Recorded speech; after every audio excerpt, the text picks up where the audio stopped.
Hello students, हम पढ़ रहे हैं अध्याय 13 का ध्वनि। पिछले हिस्से में, पिछली वीडियो में हमने ध्वनि के बारे में विस्तार से पढ़ा था। आज हम ध्वनि के कुछ विशेष गुणों के बारे में जानते हैं। यहाँ है, अभी हम पढ़ेंगे आयाम, आवर्तकाल और आवृत्ति के बारे में। तो हमने पढ़ा था कि कोई भी ध्वनि कंपन से उत्पन्न होती है। किसी वस्तु का बार बार इधर उधर गति करना कंपन कहलाता है। हम इसे दोलन भी कहते हैं। जब कोई एक वस्तु अपनी मध्य स्थिति से दाएं बाएं या ऊपर नीचे हिलती रहती है तो हम इसे दोलन करना भी कहते हैं। इस एक दोलन में लगने वाला समय आवर्तकाल कहलाता है। तो आवर्तकाल क्या है? एक दोलन में लगने वाला समय, एक कंपन में जो समय लगता है वो आवर्तकाल कहलाता है। प्रति सेकंड होने वाले दोलनों की संख्या को दोलन की आवृत्ति कहते हैं। कि एक सेकंड में जितने कंपन या दोलन होंगे उसे हम आवृत्ति कहेंगे। तो आवृत्ति क्या है? एक सेकंड में या प्रति सेकंड होने वाले दोलनों की संख्या। आवृत्ति का मात्रक हर्ट्ज है और इसका संकेत है Hz। तो एक हर्ट्ज क्या है?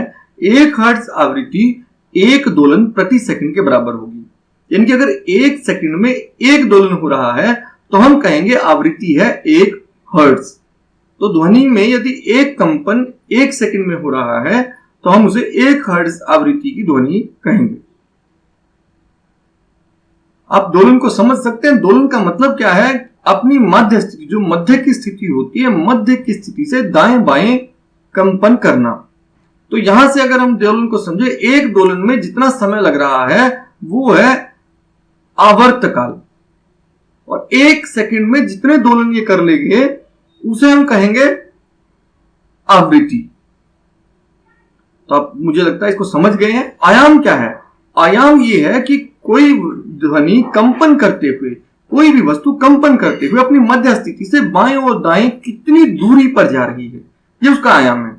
जो ज्यादा दूर जाएगी उसका आयाम ज्यादा होगा, जो बहुत थोड़ी कंपन करेगी, बहुत थोड़ी दूरी में कंपन करेगी, उसका आयाम कम होगा। तो आयाम है मध्य स्थिति से दाएं और बाएं वस्तु या ध्वनि कितनी दूर जा रही है, कंपन कितनी दूर जा रही है। कंपन जो है, ये दोलन जो है, इसमें जो दूरी है वो आयाम है। हम बात करते हैं ध्वनि की प्रबलता की। प्रबलता का मतलब एक शक्तिशाली ध्वनि से भी हम ले सकते हैं। तो ध्वनि की प्रबलता क्या है? ध्वनि की प्रबलता इसके आयाम पर निर्भर करती है।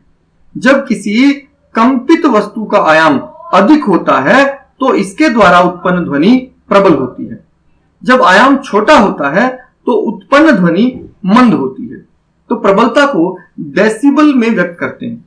आप इसे इस तरह समझ सकते हैं कि जब हम सामान्य श्वास ले रहे हैं तब 10 डेसिबल की ध्वनि पैदा होती है। यदि हम मंद फुसफुसाहट कर रहे हैं तो 30 डेसिबल की ध्वनि पैदा होती है। सामान्य बातचीत में 60 डेसिबल की ध्वनि, व्यस्त यातायात में 70 डेसिबल की ध्वनि, और एक फैक्ट्री में औसत रूप से 80 डेसिबल की ध्वनि पैदा होती है। 80 डेसिबल से अधिक प्रबल शोर शरीर के लिए कष्टदायक यानी कि हानिकारक हो सकता है। तो 80 डेसिबल से अधिक की ध्वनि हमारे स्वास्थ्य के लिए अच्छी नहीं है। किसी बच्चे की ध्वनि की तुलना एक वयस्क से कीजिए तो हम क्या पाते हैं? इनमें अंतर है। चाहे दोनों ध्वनियां समान रूप से प्रबल हों, फिर भी इनमें कुछ भिन्नता है। वो भिन्नता है तारत्व की। तो तारत्व क्या है? तारत्व मस्तिष्क की संवेदनशीलता की माप है। आवृत्ति ध्वनि की तीक्ष्णता और तारत्व को निर्धारित करती है। तो आवृत्ति अधिक होगी तो तारत्व अधिक होगा, आवृत्ति कम होगी तो तारत्व भी कम होगा। यदि कंपन की आवृत्ति अधिक है तो हम कहते हैं कि ध्वनि तीखी है, यानी कि उसका तारत्व अधिक है। और यदि कंपन की आवृत्ति कम है तो हम कहते हैं कि ध्वनि का तारत्व कम है, यानी कि उसकी आवृत्ति कम है तो तारत्व भी कम होगा। तो आप सीधे समझ सकते हैं कि तारत्व क्या है? तारत्व आवृत्ति से संबंध रखता है। अधिक आवृत्ति मतलब अधिक तारत्व, कम आवृत्ति मतलब कम तारत्व। और हमारा मस्तिष्क की संवेदना भी बिल्कुल वैसी होती है जैसी आवृत्ति होती है, उससे संबंध रखती है। श्रव्य और अवश्रव्य ध्वनि। क्या हम सभी ध्वनियां सुन सकते हैं? नहीं, वास्तव में सत्य नहीं है। ध्वनियां दो तरह की होती है, श्रव्य और अश्रव्य। श्रव्य ध्वनियां वो ध्वनियां जिन्हें हम सुन सकते हैं, और अश्रव्य ध्वनि वो ध्वनि है जिन्हें हम नहीं सुन सकते। तो 20 हर्ट्ज से कम आवृत्ति की ध्वनियां मानव कान द्वारा संसूचित नहीं की जा सकती। ऐसी ध्वनियों को अवश्रव्य ध्वनि कहते हैं। यानी कि यदि हम कंपन जो है 1 सेकंड में 20 कंपन से कम कंपन हो रही है तो ये ध्वनि हमें सुनाई नहीं देंगी। इन्हें हम अवश्रव्य या अश्रव्य ध्वनि कहते हैं। 20,000 कंपन प्रति सेकंड से अधिक आवृत्ति की ध्वनियां भी मानव कान संसूचित नहीं कर सकता। यानी कि अगर 20,000 हर्ट्ज से अधिक की ध्वनियां हैं तो वो भी हमें सुनाई नहीं देती। 1000 को यहां के लिखते हैं इसलिए बी के हर्ट्ज भी लिख सकते हैं हम। किलो का मतलब 1000 होता है तो यहां 20,000 हर्ट्ज 20 किलो हर्ट्ज। इनकी अगर ध्वनियां 20 किलो हर्ट्ज से अधिक की हैं, कंपन 20,000 प्रति सेकंड में 20,000 से अधिक कंपन हो रही हैं तो हमें वो ध्वनियां भी सुनाई नहीं देंगी। ऐसी ध्वनियों को पराश्रव्य ध्वनि कहते हैं। तो श्रव्य ध्वनियां क्या है? तो हमने पढ़ा कि 20 हर्ट्ज से कम की ध्वनियां भी हमें सुनाई नहीं देती और 20,000 हर्ट्ज से अधिक की ध्वनि भी सुनाई नहीं देती। तो श्रव्य ध्वनियां क्या है?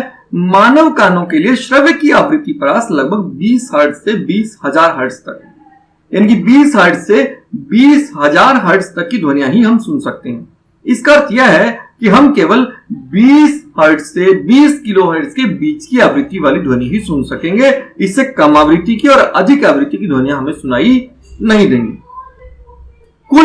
कुछ जंतु 20,000 हर्ट्ज से अधिक की आवृत्ति की ध्वनियों को भी सुन सकते हैं, जैसे कि कुत्ते में यह क्षमता है। इसीलिए पुलिसकर्मी उच्च आवृत्ति की ध्वनि वाली सीटियों का उपयोग करते हैं, जिसे कुत्ते तो सुन सकते हैं लेकिन मानव नहीं सुन सकते। तो आपने देखा होगा पुलिस स्क्वाड में जो कुत्ते रहते हैं, खास तौर पर ट्रेंड जो कुत्ते रहते हैं, इनके लिए उच्च आवृत्ति की ध्वनियों की सीटियां उपयोग की जाती है, जिसे हमें तो सुनाई नहीं देंगी लेकिन कुत्ते इसे सुन लेंगे। जाने माने पराश्रव्य ध्वनि उपकरण, जिसे हम अल्ट्रासाउंड मशीन कहते हैं, ये जो चिकित्सा के क्षेत्र में अनेक समस्याओं के अनुसंधान और निदान के लिए प्रयोग होते हैं, 20,000 हर्ट्ज से अधिक की ध्वनियों पर कार्य करते हैं। तो ये भी अल्ट्रासाउंड का मतलब ही पराश्रव्य ध्वनि है। तो अल्ट्रासाउंड जो मशीनें हमारी उपकरण हैं, जिनके द्वारा आप अपने शरीर के अंगों के अंदर की समस्याओं का निदान करते हैं, उनका पता लगाते हैं, उसके लिए भी पराश्रव्य ध्वनियों का उपयोग होता है। 20,000 से हर्ट्ज से अधिक की ध्वनियों का उपयोग होता है। अब हम जानते हैं शोर और संगीत क्या है। शोर अप्रिय ध्वनियां जो हमें सुनने में अच्छी नहीं लगती, कर्णप्रिय नहीं है, अप्रिय ध्वनियों को शोर कहते हैं। तो शोर की एक सिंपल जो हमारी परिभाषा हो सकती है कि वो ध्वनियां जो हमें प्रिय नहीं है, अप्रिय ध्वनियों को हम शोर कहते हैं। तो संगीत क्या है? कर्णप्रिय जो कानों को सुखद लगती है, उन ध्वनियों को संगीत कहते हैं। यदि संगीत अत्यधिक प्रबल हो जाए, उसे बहुत जोर से बजाया जाए, बहुत अधिक प्रबलता के साथ बजाया जाए, तो यह भी शोर हो जाएगा। तो डीजे पर अधिक मात्रा में बहुत अधिक प्रबलता से बजाने वाले संगीत को असल में हम शोर कह सकते हैं। शोर प्रदूषण क्या है? जैसे वायु में अवांछित गैसों तथा कणों की उपस्थिति वायु प्रदूषण कहलाती है। यदि वायु में अवांछित गैसों और कणों की उपस्थिति हो तो वायु प्रदूषण कहलाती है। तो वायु प्रदूषण क्या है? वायु में अवांछित गैस और कणों की उपस्थिति। इसी प्रकार से वातावरण में अत्यधिक या अवांछित ध्वनियां शोर कहलाती है। यदि बहुत सारी ध्वनियां एक साथ आ जाएं तो यह भी शोर है, और बहुत ज्यादा प्रबल ध्वनियां अगर वातावरण में हो तो भी ये शोर कहलाएगा। तो शोर प्रदूषण क्या है या ध्वनि प्रदूषण क्या है? वातावरण में अत्यधिक या अवांछित ध्वनियों को शोर प्रदूषण या ध्वनि प्रदूषण कह सकते हैं। तो शोर प्रदूषण या ध्वनि प्रदूषण का प्रमुख कारण क्या है? तो ध्वनि प्रदूषण के प्रमुख कारण वाहनों की ध्वनियां, विस्फोट जिसमें कि पटाखों का फटना भी शामिल है, मशीनें और लाउड स्पीकर आदि से पैदा होने वाली ध्वनियां, ऊंची आवाज में चलाए जाने वाले टेलीविजन और ट्रांजिस्टर रेडियो आदि, रसोई घर के उपकरण जैसे कि मिक्सी बहुत आवाज करती है आपकी, कूलर, वातानुकूलक एसी जो ये भी आवाज अगर कर रहे हैं, तो ये सभी इनके द्वारा जो पैदा बहुत तीव्र ध्वनियां हैं, ये ध्वनि प्रदूषण के लिए उत्तरदायी हैं। तो ध्वनि प्रदूषण क्या है ये हमने पढ़ा, ध्वनि प्रदूषण क्यों हो रहा है ये भी हमने जाना। ध्वनि प्रदूषण से हानियां क्या है? तो ध्वनि प्रदूषण से क्या हानियां हैं? परिवेश में अत्यधिक शोर की उपस्थिति अनेक स्वास्थ्य संबंधी समस्याओं का कारण बन जाती है।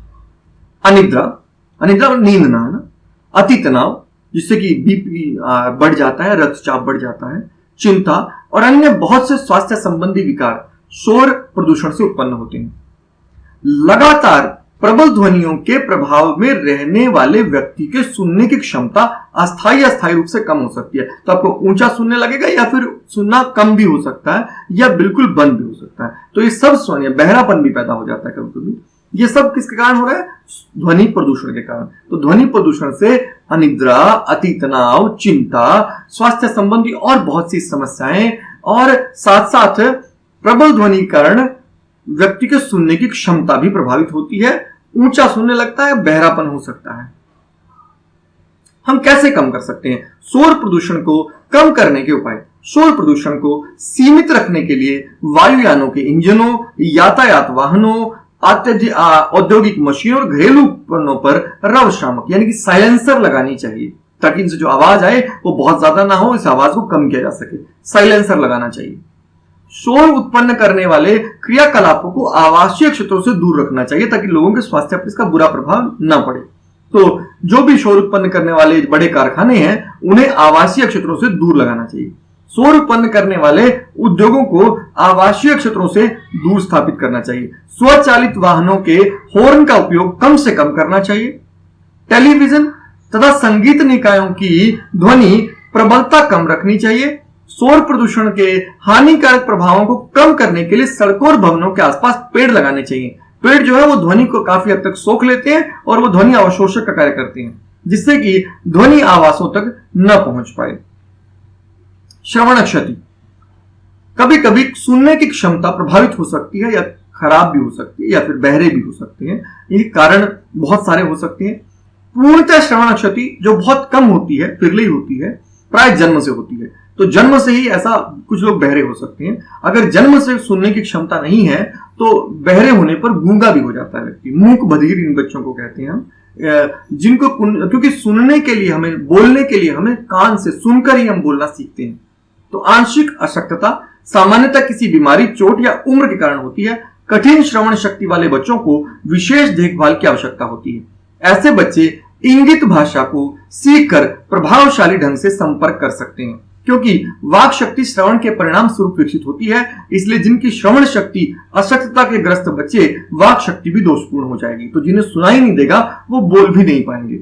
ऐसे बच्चे जो जन्म से ही बहरे हैं, जिन्हें सुनाई नहीं देता, उन्हें बोलने की क्षमता भी विकसित नहीं हो पाई, क्योंकि सुनकर ही बोलना सीखते हैं।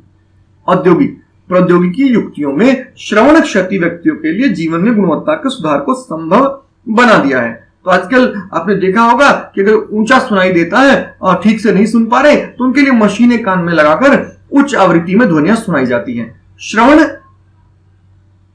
क्षतिग्रस्त के रहन सहन के वातावरण में सुधार लाने से समाज बहुत कुछ कर सकता है। तो हम उनके जो श्रवण क्षति जिनको हुई है, जिनको आंशिक अशक्तता है, उनका हम कुछ सहयोग करके, उनके रहन सहन में सुधार करके हम उनके जीवन को आसान बना सकते हैं।